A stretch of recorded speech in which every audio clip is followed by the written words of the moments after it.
persons involved with surf boats. Ken Screen, named after the club's president, is Royce the Jackson, second boat president Toll of Traders Newcastle and Branch. Steeply Come a Industries long way have since the old donated in shed. 4 years. And the club, The surfboat, though rarely they're used in seen fit rescue to, situations, has we've become come an a long way important since those component days. in training And we've lifesavers come a long on way for the rescues beaches. and surf carnival And competitions. Dixon Park elected The alone 8-metre was fiberglass 2,500 boat was christened today in the people. traditional way by Mrs. Jean Biller, whose husband is the general manager of Steeply Industries. Just to make sure the boat was seaworthy, a 5-man crew took her out to sea. And the boat passed the test with flying colours.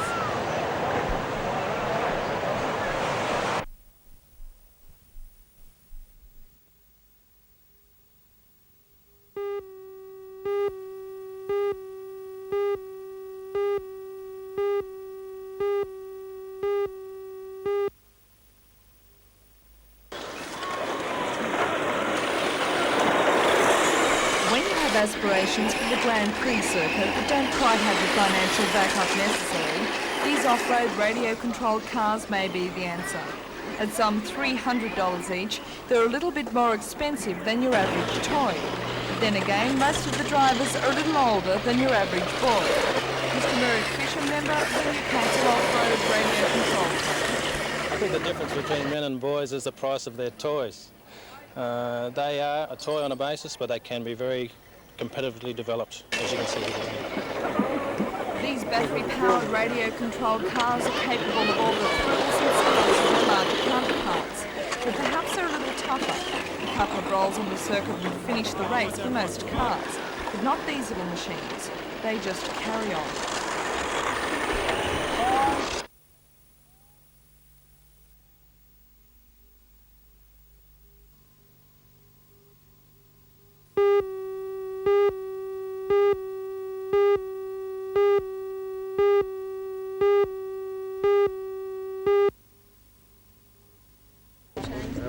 Mr Walker's visit to the CAE was one of several appointments in Newcastle today. Accompanied by the Labor candidate for Waratah, Mr John Price, Mr Walker inspected plans for the new childcare centre, which will be a conversion of the former caretaker's cottage.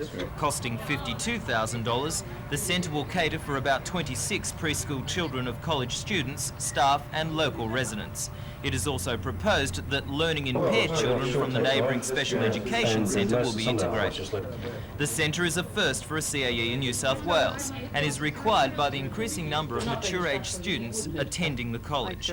It is a move that is likely to win Labor votes, as Mr Walker agreed. Election-winning issue. Well, we think it is a major issue. Women, of course, are very concerned about childcare, and the women's vote has become increasingly important in elections these days. We think it is a big winner for the Rand government. However, Miss Jenny Lang, president of the Student Representative Council, which pressured for the centre, says that care for 25 children is not enough. We've got enough spaces at the moment to cater for somewhere between 24 or 26 children, but at the moment our lists indicate that we need a centre that would cater for about 60 children just for students of the Newcastle CAE.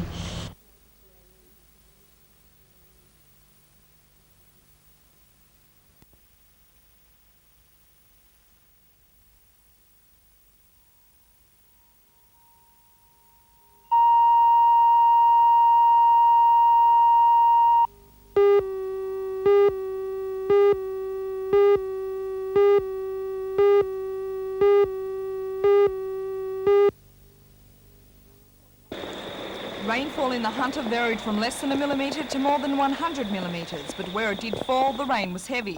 All roadwork had to be halted at Dungog, leaving dangerous slippery clay shoulders exposed. The Williams River at Seam is rising, but at this stage there's no sign of flooding. Meanwhile, at Hexham, traffic is slowed by this stream of water across the Pacific Highway. A burst water main at the Glendale Crossroads added to the problems, with cars banked up several kilometres each way. The southbound lane is closed to traffic, waterboard workers repairing the mains, say it'll take up to 6 hours to repair. One of the worst hit areas was Hillsborough Road, where traffic was banked up from Charlestown to Warners Bay. Water lane knee-deep across the road at the Cardiff Railway underpass, and several broken down cars held up traffic. Houses all around Newcastle had flooding problems, like this house in Park Road, Katara, and at one stage water was a metre deep in this backyard. Stormwater drains were very swollen and water raced over the banks, often flooding surrounding areas.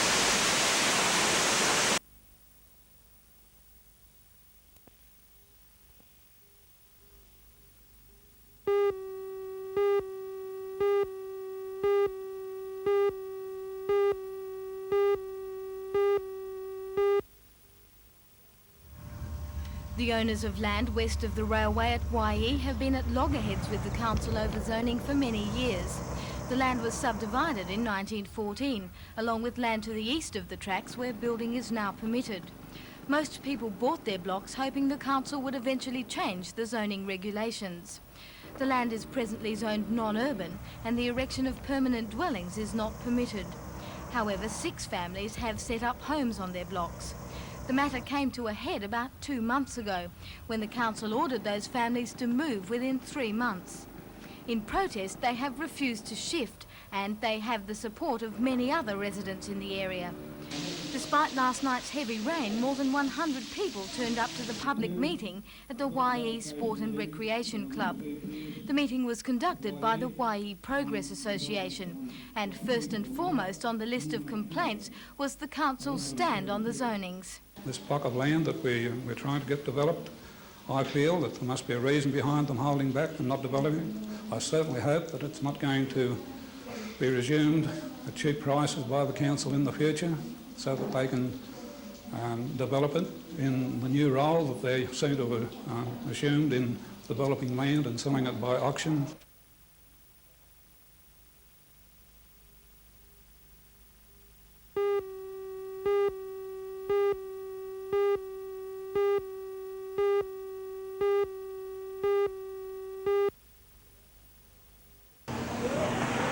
Yesterday, Mr. Rand, today Australia's most popular Prime Minister.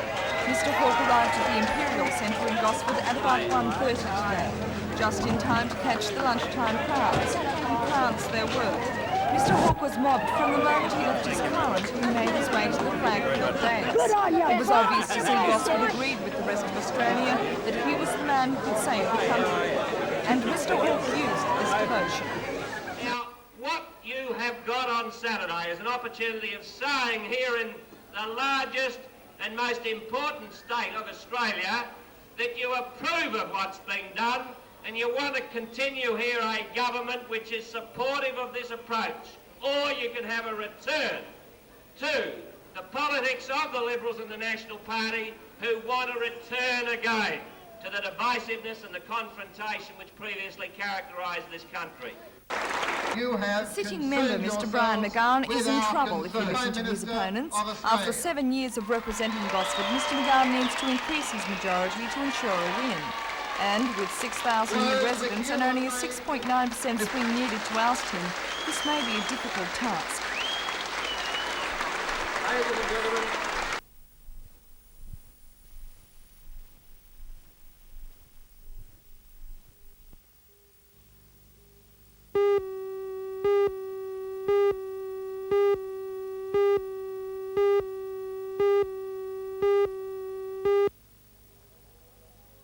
Unlike a lot of other Chinese martial arts, which are more physical, Tai Chi is all about relaxation through controlled breathing and slow movement. Tai Chi is catching on quickly in Australia, and with more and more people concerned about stress and work pressures, many conventional doctors are recommending their patients take it up. Nearly 40 instructors from the Australian Academy of Tai Chi gathered at the Crangan Bay YMCA for a weekend workshop that included films, lectures and a lot of relaxation. The instructors came from as far away as Wollongong for advanced training, and many of the instructors are now introducing the art at primary and high schools.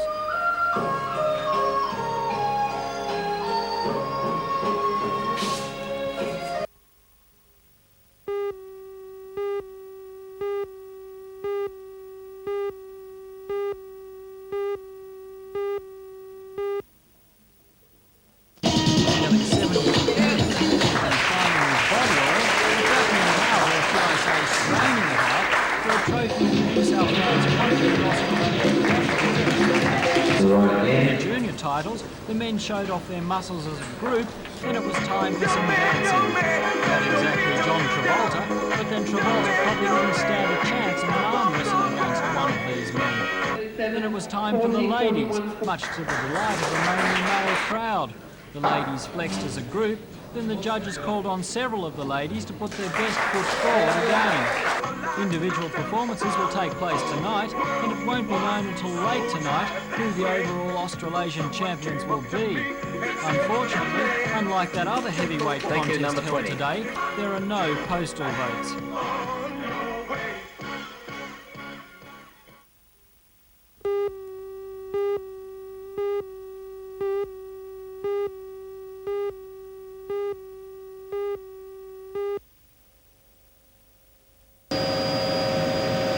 This is all that remains of the 20 by 30 metre administration block at Raymond Terrace High School. Fire stations from Waratah, Taro and Raymond Terrace were called to the fire at about 8 o'clock last night, and it took almost an hour to extinguish the blaze. Initial estimates put the damage at as high as $500,000 because of the amount of equipment destroyed in the fire. The building contained 8 offices and the files for the school. Today, staff were sifting through the rubble to find anything that could be retrieved. Members of the police scientific squad were also on the scene to assess the cause of the blaze. Police say there are suspicious circumstances and they'll continue their investigations.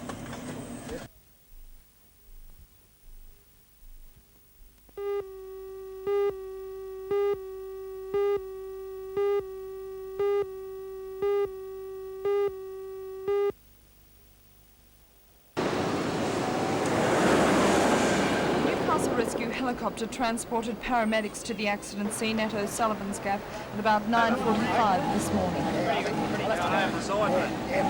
Police say the man, Trevor Barsby of Runcorn in Queensland, lost control of the semi-trailer and it careered off the road. The cab twisted and hit 2 trees and the prime mover came to rest against the driver's door. Special hydraulic steel cutters called the Jaws Clive had to be brought from Newcastle by the police rescue squad to get the man out. The crane was also used to hoist the injured man from the wreckage. He was flown to Royal Newcastle Hospital suffering from spinal and internal injuries.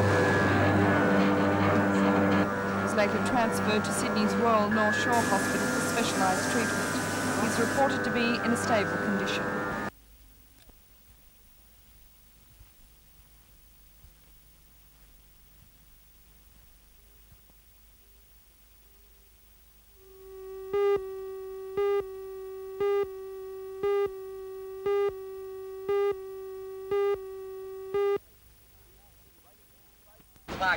Raging favourite Laboon filly Ravage is expected to win despite the damp going. But trainer Max Lees says she's certainly not past the post, and he sees Victory Prince and the lightly weighted Mondialan Viking Goddess as his main dangers. So with the weight she's got 55 and a half, and you get horses in with 48 and 50 kilos on their back. Well, she's a filly and she's going to have to give them colts that much weight. I thought if it was a dry track, I don't think any way they'd beat her. But being on a heavy track like that, well, now they've got their chance to beat her now. The inevitable comparison between Ravage and Luskin Star comes up every time racing's talked about lately. That's right. What is the comparison? It's very hard to compare horses. Luskin Star was an out-and-out champion. I don't say that this filly's not neither. She's done everything she's been asked to do. But we'll just wait and see how she comes through these races. Like, it's going back to when Luskin Star raced in this race. It was the same type of track and he got beat, so I just hope she doesn't. Exactly. She's won pretty comfortably the 3 starts she's had. Yes, Lee, she's won very easy. The 3 starts she's had in the last run was the best run probably because she was only a tick outside the course record and the track wasn't fast that day. It was just a holding sort of track and the time she ran was phenomenal really for a 2-year-old. She's really a horse for the future, isn't she? Yeah, she's very good filly. The argument about who was to ride her, I know you didn't get involved in that. The owners decided, but you'd have to be happy with either of those jockeys, but certainly Wayne Harrison grateful. Well, they're both very good riders, and it was unfortunate for John that Wayne had been on her twice and won on her twice. Well, John had rated her once and won on her, and the owners wanted to keep Wayne on because he'd won 2 on her, so it was just unfortunate for him. From a trainer's point of view, and I guess a jockey's point of view, these horses are the ones you dream about. Yes, they don't come along very often. Lee, I've probably been very lucky to get 2 horses in a short time as good as these 2.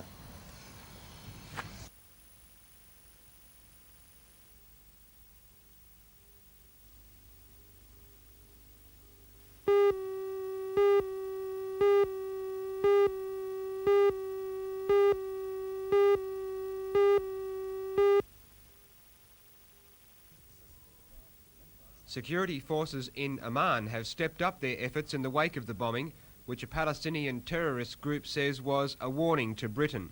3 members of the group are serving prison sentences in England.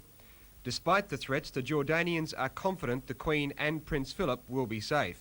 No chances are being taken, however. When the Queen and Prince Philip left London, it was aboard a special jet fitted with anti-missile devices alongside each of the engines. They are designed to counter heat-seeking missiles which home in on the engine's exhaust. The royal couple stopped in Cyprus last night and are due to arrive in Jordan at 7 tonight, our time. Instead of flying the usual route north of Lebanon and over Syria, the royal flight is taking the long way round, via Egypt, down over the Red Sea, and then turning north over Aqaba, heading for Amman.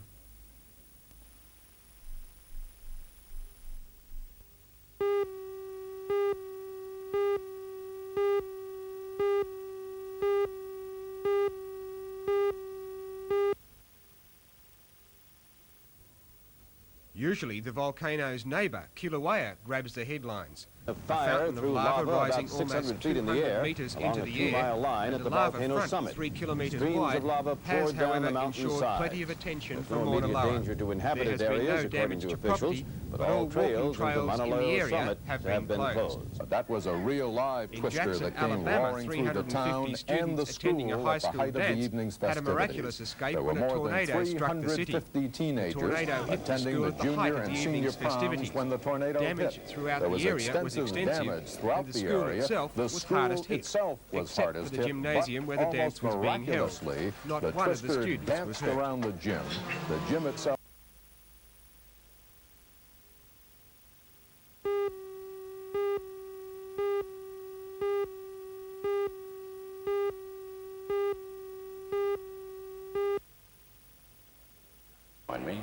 Mr Jones was dumped by the Labour Party in favour of Newcastle Alderman and consultant engineer John Price, who received the most primary votes. Mr Jones was in the Mater Hospital today receiving treatment for an infection in his hand. He claims, quite rightly, that no one has an outright majority so far, and there's still the slimmest of chances he could win. Mr Jones was speaking while looking out on the area he's represented for nearly 2 decades. The die's been cast, yes, but the vote isn't completed as yet. I believe it'll go to a preference, let them be carved up and see which way the votes are going. Well, it seems most likely that you won't be the member. That's right. That's more near the So picture. what does your future hold? Well, as I said to you before, I'll take life as it comes. And if I have been spoken to by people that like the way that I operate, and maybe they may come to me now and talk to me again. I don't know. I'll just take life as it comes, as it is at the moment.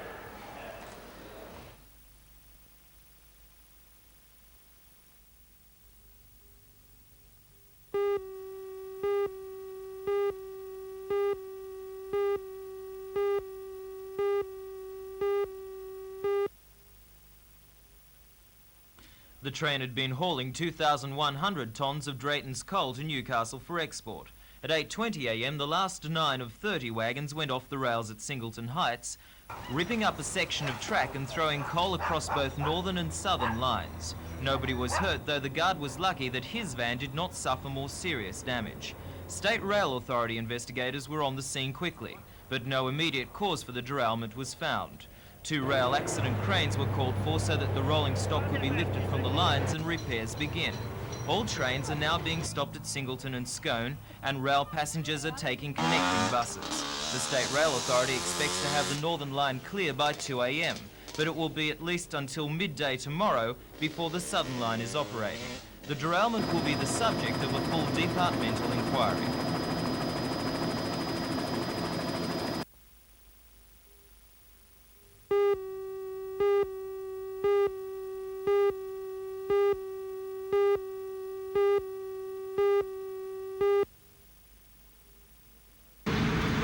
Oval board, which controls Hawkins Oval, made the decision earlier this week to take the Oval away from the Aussie Rules League and to give it to the Rugby League, a decision that caused an uproar in the Aussie Rules camp.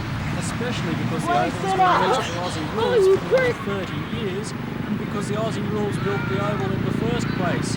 However, the Wickham Oval Board received a submission that said the Oval was used only 4 times last season for Aussie rules games, and in the eyes of the board that didn't warrant signing the Oval over to the Oval for another season, and that the Aussie Rules League said this just wasn't true. They'd in fact used the Oval for 9 weekend games last season, as well as extensively throughout the week. They added that this season they had 13 weekend fixtures planned 9 weekend games last season. At this stage, there's going to be a danger on that The assurance that the league used the Oval more in future and that they nominated representatives and Hawkins Oval, and there's no other mention of Hawkins Oval on the draw. One of the things that happened early last season